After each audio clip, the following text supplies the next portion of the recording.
1947 को भारत आजाद तो हुआ, लेकिन आप जानते हैं खंडित भारत आजाद हुआ। मुस्लिम लीग जो बना दिया अंग्रेजों ने, वही मुस्लिम लीग भारत में ऐसा विश्व वृक्ष बन गया कि उन्होंने पाकिस्तान अलग करा ही लिया। मुस्लिम लीग ने जो पाकिस्तान अलग कराया भारत देश से, इसमें अंग्रेजों ने पूरी भूमिका निभाई।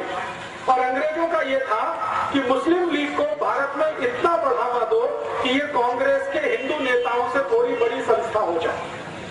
तो मुस्लिम लीग का सारा फंड अंग्रेजों के यहाँ से आता था। आपको सुनकर आश्चर्य होगा, मोहम्मद अली जिन्ना जितना भी पैसा खर्च किया वो सब अंग्रेजों ने डोनेशन में दिया। और मोहम्मद अली जिन्ना का एक लेफ्ट हैंड और राइट हैंड मैन माना जाता था, सोहरावर्दी करके, वो कलकत्ता का बड़ा नेता था। सोहरावर्दी जितना खर्चा किया वो सब अंग्रेजों ने डोनेशन में दिया। अंग्रेजों का एक अखबार निकलता था इस देश में, जो अभी भी निकलता है, उसका नाम था द टाइम्स ऑफ इंडिया। ये अंग्रेजों का अखबार आज भी है। अंग्रेजी एक कंपनी है जिसका नाम है बेनेट एंड कोलमैन, ये उसी कंपनी का अखबार है, तभी से निकलता है। तो टाइम्स ऑफ इंडिया की ये पॉलिसी थी कि मुस्लिम लीग का नेता छोटी से छोटी सभा का आयोजन करे तो उसको बड़े से बड़ा पोस्टर बनाकर, उसकी बड़ी न्यूज बनाकर टाइम्स ऑफ इंडिया के फ्रंट पेज पर देना। कई बार ऐसी हंसी आती है, मोहम्मद अली जिन्ना को जुकाम हो गया, खांसी हो गई, तो टाइम्स ऑफ इंडिया की फ्रंट पेज की न्यूज होती थी कि मोहम्मद अली जिन्ना कल से बीमार है, वो घर से बाहर नहीं निकला, उसको फ्रंट पेज पे कवरेज होता है। और आपको मैं एक आश्चर्य करने वाली बात बताता हूं कि मोहम्मद अली जिन्ना मुस्लिम लीग का नेता था, मुसलमानों का नेता वो कभी नहीं बन पाया। मुस्लिम लीग एक संगठन था, उसका नेता था, मुसलमानों ने उसे अपना नेता कभी नहीं माना। आप जानते हैं कारण क्या था? कारण सबसे बड़ा ये था कि मोहम्मद अली जिन्ना रोज हंदी मांस खाता था। हंदी मांस समझते हैं, पोर्क, और मुसलमान उसको अपना नेता मान नहीं सकते जो हंदी मांस खाए। दूसरी समस्या थी कि मोहम्मद अली जिन्ना रोज शराब पीता था। मुसलमानों में शराब वर्जित है, हंदी मांस वर्जित है, शराब वर्जित है। और तीसरा, मोहम्मद अली जिन्ना का जो मुख्य धंधा था वो ब्याज पर पैसे उठाने का धंधा था उसका। मुस्लिम धर्म में इसको भी स्वीकार्य नहीं है, इसलिए मुसलमान उसको अपने नेता कभी नहीं मानते। आपको सुनकर आश्चर्य होगा, एक बार ये जिन्ना लाहौर में मुसलमानों की एक सभा में चला गया तो मुसलमानों ने मंच पर चढ़कर इसका मुंह काला कर दिया और एक गधे पर बिठाकर उसका सर्कस निकाला पूरे लाहौर में। उसके बाद हिम्मत नहीं पड़ी लाहौर जाने की, अखबारों में खूब छपा और जिन्ना को पूछा गया कि आपके मुसलमान ही आपको नेता नहीं मानते तो आप हैं किसके नेता? तो धीरे से उसने कहा कि मैं तो अंग्रेजों का नेता हूं, अंग्रेजों का बनाया हुआ नेता। अब आप जरा सोच सकते हैं, जिसको मुसलमानों ने नेता नहीं माना, उस व्यक्ति की ताकत इतनी कैसे हो गई कि उसने पाकिस्तान बना दिया इस देश। कभी तो मन में ये विचार आएगा आपके। बहुत दिन में ये सोचता रहा कि जो मुसलमानों का नेता कभी हुआ नहीं, 10 लोगों ने जिंदगी में कभी उसका भाषण सुना नहीं, वो इतना ताकतवर कैसे हुआ कि उसने भारत से एक अलग हिस्सा पाकिस्तान बना दिया। बात ये है और सच्चाई है जो मैं आपको बोलकर जाना चाहता हूं, और ये सच्चाई सुनते समय किसी के दिल को दुखा हुआ हो तो मैं क्षमा मांगता हूं कि ये जो पाकिस्तान बना उसमें मोहम्मद अली जिन्ना की भूमिका इतनी बड़ी नहीं थी, उससे ज्यादा बड़ी भूमिका लेडी माउंटबेटन की थी। एडविना माउंटबेटन का नाम आप जानते हैं? नहीं जानते तो जान लीजिए, वो भारत का अंतिम अंग्रेज अधिकारी जिसका नाम था लुइस माउंटबेटन, उसकी पत्नी थी एडविना माउंटबेटन। ये पाकिस्तान बनाने का सबसे बड़ा कारण वो एडविना थी। आप जानते हैं वो क्या खेल खेला उसने? एडविना माउंटबेटन लंदन के हैरिस कॉलेज में पढ़ती थी जिसमें ये जिन्ना पढ़ा करता, और उसी कॉलेज में भारत के पहले प्रधानमंत्री पंडित जवाहरलाल नेहरू भी पढ़ते। हैरिस कॉलेज में 3 लोग पढ़ते थे साथ में एक ही क्लास में ध्यान देना, जिन्ना, मोहम्मद अली, पंडित जवाहरलाल नेहरू और एडविना। उस समय वो माउंटबेटन नहीं थी, शादी उसकी बाद में हुई। तो एडविना, जिन्ना और नेहरू एक ही क्लास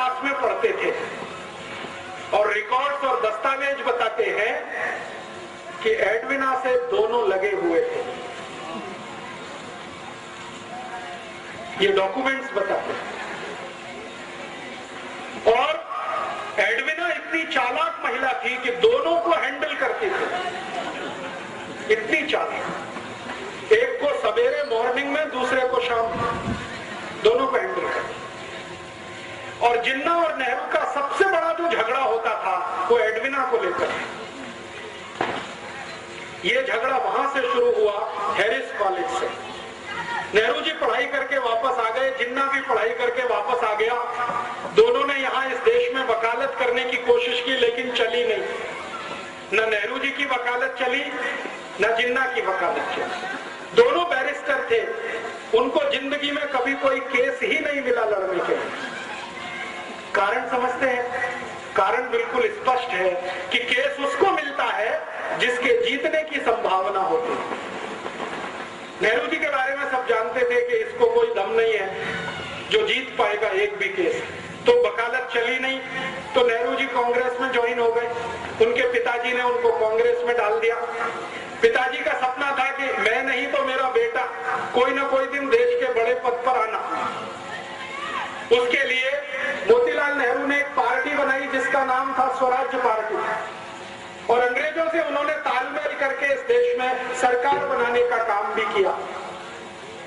और उनका ये कैलकुलेशन था मोतीलाल जी का कि एक ना एक दिन अंग्रेज भारत से जाएंगे, मेरी स्वराज पार्टी और अंग्रेजों के बीच कोई समझौता हो जाए तो सत्ता का हस्तांतरण स्वराज्य पार्टी को होगा और नेहरू देश का प्रधानमंत्री बने। इस हिसाब से उन्होंने खेल खेला। और उसी खेल में थोड़े दिनों में एडविना भी आ गई। जब अंतिम समय आया, लुईस माउंटबेटन को ब्रिटिश पार्लियामेंट से भेजा गया, तो लुईस माउंटबेटन को भारत भेजने से पहले उसकी शादी एडविना के साथ कराई गई। क्योंकि अंग्रेज खुफिया पुलिस थी, उनको मालूम था कि नेहरू और जिन्ना की वीकनेस क्या है, कमजोरी क्या है। अंग्रेजों की खुफिया पुलिस हर हिंदुस्तानी बड़े नेता पर नजर रखती थी। तो अंग्रेजों की खुफिया पुलिस की रिपोर्ट के आधार पर एडविना को भेजा गया माउंटबेटन के साथ। और माउंटबेटन को कहा गया कि तुम इसको दिखावे के लिए अपनी पत्नी स्वीकार करो, वैसे ये है नहीं तुम्हारी। तो माउंटबेटन ने कहा ठीक है, मैं मेरे देश के लिए इतना तो कर ही सकता हूं। तो उसको पत्नी के रूप में वो लाया। लेकिन कभी भी लुईस माउंटबेटन ने अपनी डायरी में लिखा है कि उसने एडविना के साथ कभी भी रात में बिस्तर पर शेयर नहीं किया। वो दूसरों को दिखाने के लिए पति पत्नी थे, लेकिन असलियत में नहीं थे। और जैसे ही माउंटबेटन यहाँ आ गया तो एडविना को कहा गया कि अब तुम तुम्हारा खेल खेलो। तो एडविना ने एक दिन नेहरू को बुलाया और अगले दिन जिन्ना को बुलाया और कहा कि ठीक है, हम लंदन में जो किया करते थे वो यहाँ भी हो सकता। तो नियमित रूप से नेहरू और जिन्ना ने एडविना के यहाँ जाना शुरू किया, दारू पीना उसके साथ बैठकर, शराब पीना उसके साथ बैठकर। मेरे पास कुछ फोटोग्राफ्स हैं, कभी मैं आपको दिखाऊंगा तो आप दंग रह जाएंगे। नेहरू जी एडविना के साथ बैठकर शराब पी रहे हैं, एडविना के साथ बैठकर सिगरेट पी रहे हैं, एडविना को किस कर रहे हैं, चुंबन ले रहे हैं, उसके साथ डांस कर रहे हैं। ऐसे मेरे पास 7 फोटोग्राफ्स, 7। तो ये चलना शुरू हुआ खेल। आप जानते हैं कि चरित्र सबसे कमजोर कड़ी होता है किसी भी पुरुष के लिए। अगर चरित्र से कोई गिरना शुरू हो जाए तो उसकी अंतिम सीमा नहीं होती है। वो कहां तक जाएगा कोई नहीं जानता। हमारे भारत में एक पुरानी कहावत कही जाती है और वो पुरानी कहावत है, if wealth is lost nothing is lost. आपका पैसा चला गया तो चिंता मत करिए, फिर से आ जाएगा। फिर दूसरी बात कही जाती है, if health is lost something is lost. आपका स्वास्थ्य चला गया तो थोड़ा कुछ तो गया। लेकिन लास्ट सेंटेंस है, but if character is lost everything is lost. चरित्र गया तो सब चला गया, उसके बाद कुछ बचता नहीं। तो नेहरू जी के साथ यही समस्या थी और जिन्ना के साथ भी यही समस्या थी। जिन्ना और नेहरू चरित्र के इतने हल्के आदमी थे कि जानते हुए भी कि वो दोनों एक ही औरत से फंसे हुए हैं, वो आगे बढ़ते गए। एडविना ने दोनों को इस्तेमाल करना शुरू किया। 3 जुलाई 1947 को नेहरू जी एडविना से मिलने गए। रात को उसने फोटोग्राफ लिए, नेहरू जी के बेड में फोटोग्राफ लिए, और वो फोटोग्राफ नेहरू जी के लिए बहुत गंभीर तकलीफ का कारण बन गए। एडविना ने एक दिन वो फोटो दिखाए नेहरू जी को कि देखिए आपके फोटोग्राफ्स मेरे पास है, और वो फोटोग्राफ्स क्या है जो मैंने आपको बताया।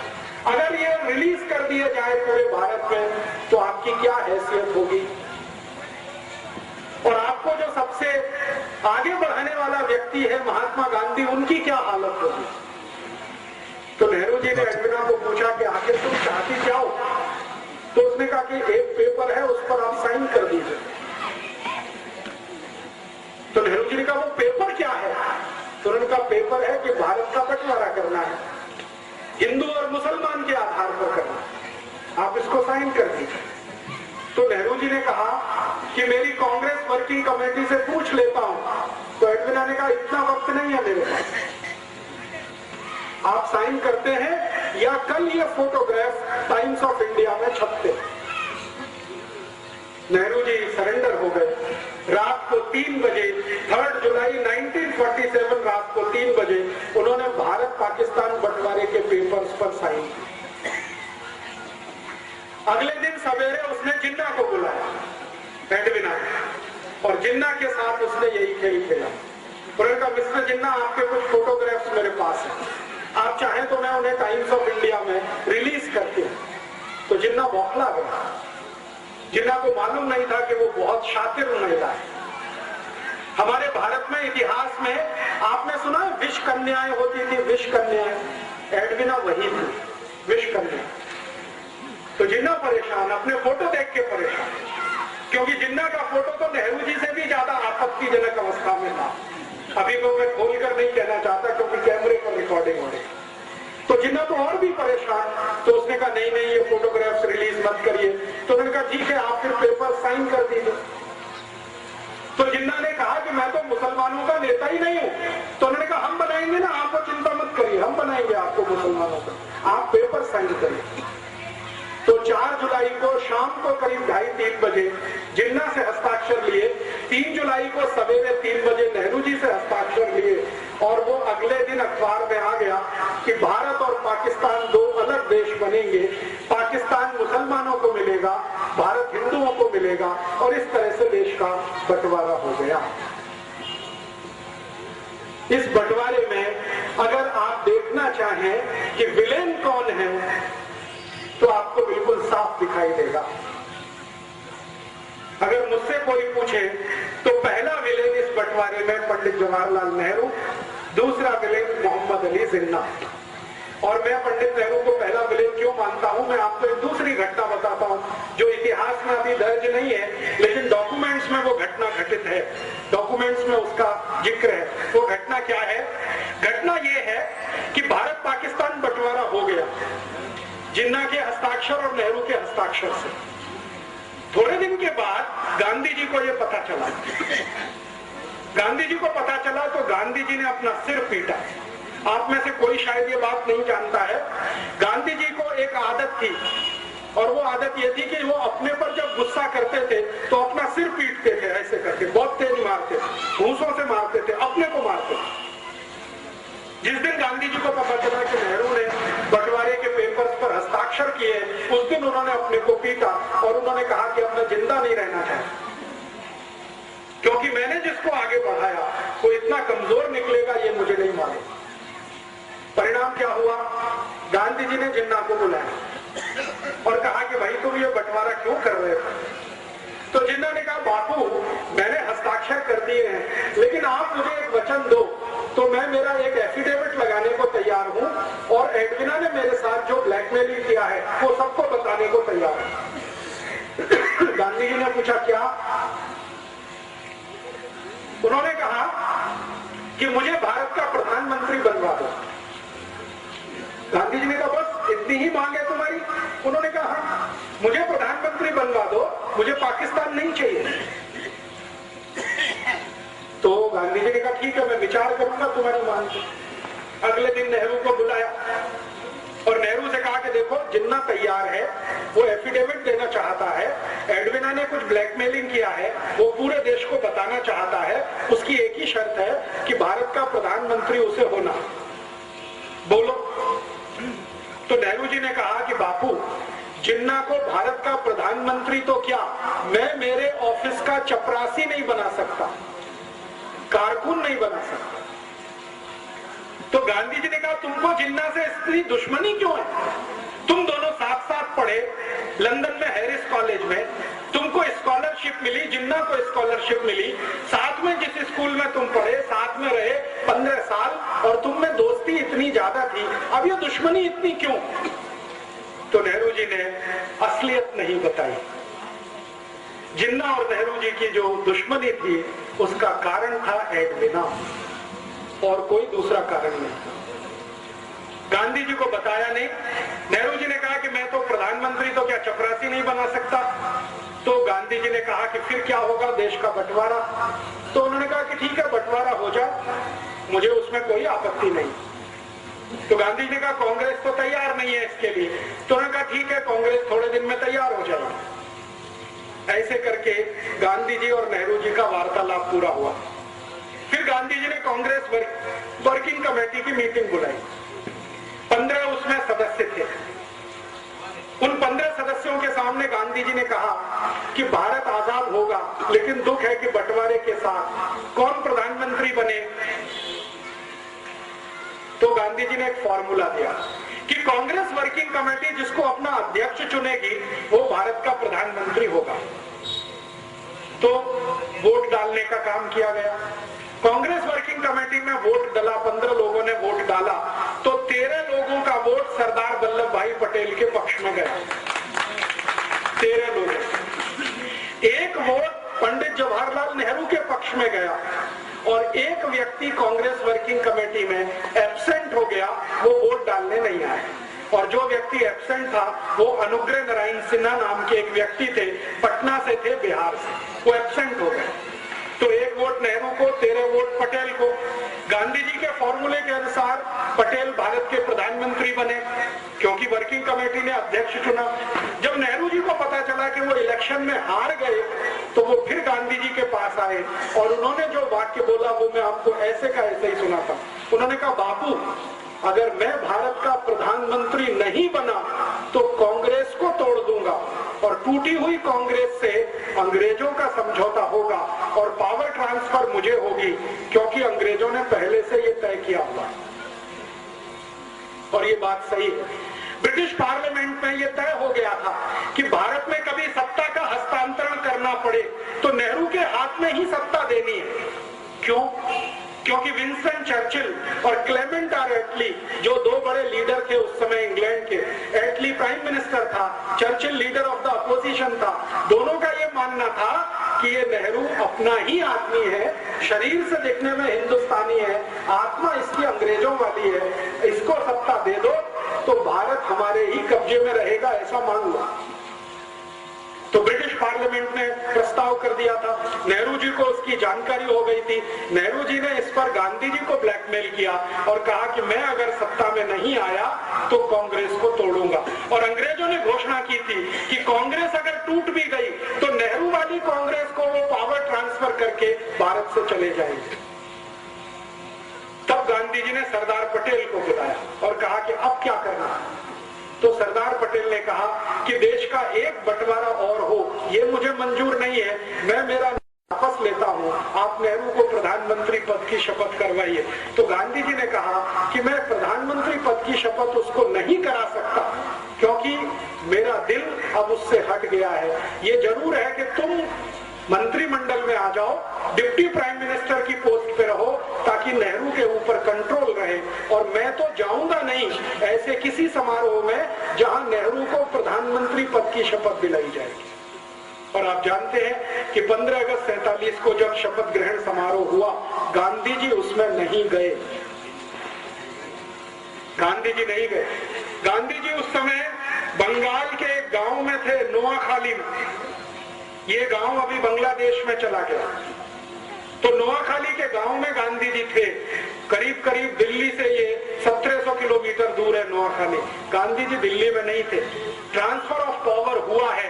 गांधी जी ये कहा करते थे, स्वतंत्रता नहीं आई है, आजादी नहीं आई है, सत्ता का हस्तांतरण हुआ है बस। और जो गांधी जी बोलकर नहीं गए और वो उनके कहने में समझ में आता है, वो मैं कह देता हूं। गांधी जी ये मानते थे कि गोरे अंग्रेजों की सत्ता किसी काले अंग्रेज के हाथ में आई है, इसलिए वो सत्ता के समारोह में शामिल नहीं हुए। और आप फिर जानते हैं, इतिहास आपके सामने है, जिन्ना अलग पाकिस्तान का बन गया, ये बन गया। एक घटना बीच में और हुई थी, वो भी मैं समझा दूं आपको, तो समझ में आएगा नेहरू जी का चरित्र। गांधी जी को एक डॉक्टर मिलने आया एक बार, और ये घटना आजादी मिलने से थोड़े दिन पहले की है। गांधी जी कलकत्ता के पास नोआखाली में थे, एक डॉक्टर आया। वो डॉक्टर ने गांधी जी को परिचय दिया कि मैं मोहम्मद अली जिन्ना का पर्सनल फिजिशियन हूं। एक ईरानी व्यक्ति था, तो नाम मैं भूल गया, रिकॉर्ड्स में है। उसने गांधी जी को कहा कि मैं मोहम्मद अली जिन्ना का पर्सनल फिजिशियन हूं, आपसे अकेले में बात करना चाहता हूं। तो गांधी जी ने कहा क्या बात करना चाहते हो?